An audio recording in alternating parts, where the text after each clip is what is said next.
Kamala Harris. Let's have a good debate. Nice to see you. Have fun. Thank you. Welcome to you both. It's wonderful to have you. It's an honor to have you both here tonight. Go ahead. Yeah, so most definitely she had an agenda that she was going to shake hands, because probably had been noted before that it didn't happen with Biden and Trump. So she extended her hand first. I saw a couple still photos afterward, and it's the first time strangers physically touch each other, and we're pretty sensitive to that. So she had a long stretch with her arm, more so than him, but he didn't pull her in, like we can, or you see sometimes males do. He actually palmed up a little bit and gave her. Yeah, almost definitely, because he's a large person compared to many people, and he's very aware of how he handles his body. From when he's sitting, he might, put elbows on knees to take a smaller position in the room, or if he wants to be larger. But he definitely gave her the slight palm up and let her have the handshake, even though he kept his elbow bent more than she did. And then she crossed the room. So yeah, that was one of the first things that everybody noticed. So he wasn't trying to do a power move on her in response to her attempted power move on him. He did not. They both did a couple things really well. Let's look at how you dress. He had the traditional, he dresses very well, at this point in his life. The red, white, and the blue, very intentional. Both had the flags on, the little details. But they did a pretty good job with her as well. They knew to put her in a suit, a slight heel, nothing that would be wobbly.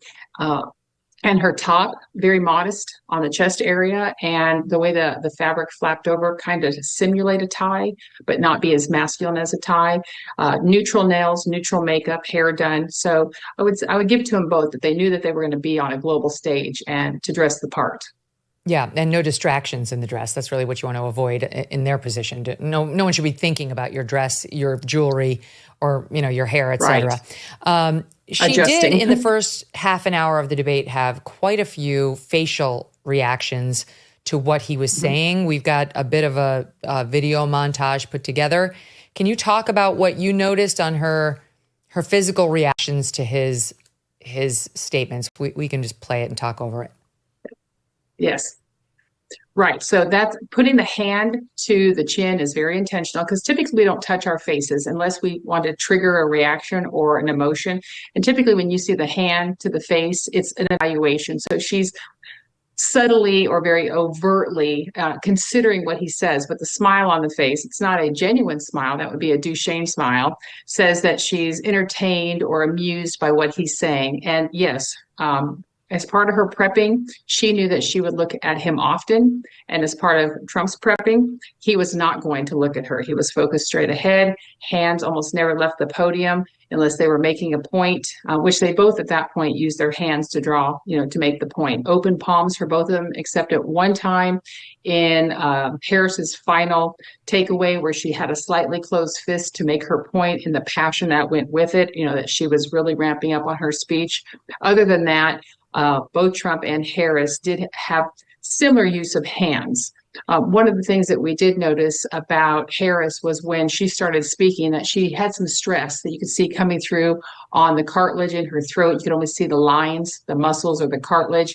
And she had a slightly elevated tone, which indicated a little bit of stress. But as the time went on, that went away and it softened around her neck. Yes, she also definitely had some dry mouth, which you could hear. We actually pulled an example of that. My team's amazing. They got an example of everything. Here's SOT 61. Same old tired playbook. A bunch of lies. What the Wharton School has said is Donald Trump's plan would actually explode the deficit. Donald Trump hand-selected 3 members of the United States Supreme Court with the intention that they would undo the protections of Roe v. Wade. And they did exactly as he intended. What do you make of that? But we call that, it wasn't lip smacking, but it was definitely dry mouth, whereas when we look at over 100 micro expressions of the face, from the squinting of the eye, does it match the face, to the raising of the eyebrow, like a surprise, to being sarcastic in response, to pursing of the lips, like he had almost like a donut or a pursing at one point when she was talking about something, almost when you close your lips tightly together, that you don't, you're literally holding the words in so you don't say them. we look for symmetry in beauty and everything and in our faces. And when we break symmetry with a smirk or a disgusting or a tilting of the head, it catches our attention because something is going on inside their head that's being displayed through their bodies. And that's what we try to pick up on. Because technically you could turn the sound down and we'd be able to figure out a lot of what they're saying just on how they're engaging or not engaging with each other. That's what the challenging part is, that we were limited. What did you make of the fact that Trump didn't look at her? We noticed that ourselves last night. He was straight ahead and she kept looking over at him. So what does that say about both of them? Well, they had good training is what it says. They spent a lot of time, and his camp said, you will not look at her, because perhaps they didn't want him to be distracted by her theatrics, right? Of the smiling, of the pulling back. Remember, she's a prosecutor, so she too is comfortable, if you will, on some sort of a stage by presenting how she wants the story to look, as is he on a public platform of where he wants to stand and what he wants to do. So they both went in with an agenda that she would look at him and he would not look at her. A few times where the clock was located, you would see his eyes go up to watch the time, and that's when his eyes became physically bigger.